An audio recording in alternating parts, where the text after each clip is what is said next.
حضرت فاطمہ زہرا سلام اللہ علیہا نے اپنے والد حضرت محمد مصطفیٰ صلی اللہ علیہ وآلہ وسلم سے پوچھا کہ اس کے لیے کیا سزا ہے جو چاہے مرد ہو یا عورت نماز کو حقیر سمجھے۔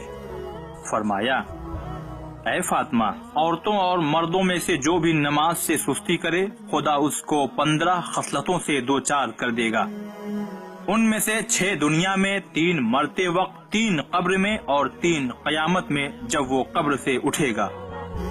وہ 6 خصلتیں جو دنیا میں اس تک پہنچیں گی وہ یہ ہے: خدا اس کی عمر سے برکت کو اٹھائے گا،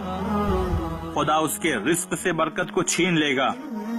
خدا اس کے چہرے کی رونق ختم کر دے گا، وہ جو عمل انجام دے گا اس کا پھل نہیں ملے گا، اس کی دعا آسمان تک نہیں پہنچے گی، نیک لوگوں کی دعاؤں میں اس کا کوئی حصہ نہیں ہوگا۔ اور وہ 3 خصلتیں جو مرتے وقت اس تک پہنچیں گی، وہ ذلیل و خوار ہو کر مرے گا، بھوکا مرے گا، پیاسا مرے گا۔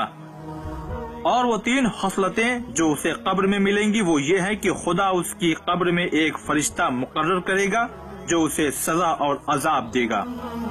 قبر اس پر تنگ ہو جائے گی، اس کی قبر تاریک ہو جائے گی۔ اور جو 3 خصلتیں قیامت کے روز اس تک پہنچیں گی، خدا ایک فرشتہ مقرر کرے گا جو لوگوں کے سامنے اس کو قتل کر دے گا، اس کا حساب و کتاب سخت ہوگا،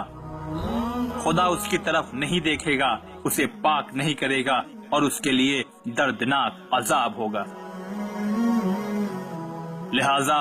تمام لوگوں کو چاہیے کہ وہ اگر اپنے آپ کو حقیقی مسلمان سمجھتے ہیں تو نماز چھوڑنا تو دور کی بات، نماز کو حقیر یعنی ہلکا بھی نہیں سمجھ سکتے، ورنہ ان مصیبتوں سے دوچار ہو سکتے ہیں۔ خدا تیری بارگاہ میں ہم دعا کرتے ہیں کہ ہمیں توفیق دے کہ ہم اول وقت نماز پڑھیں بحق محمد و آل محمد۔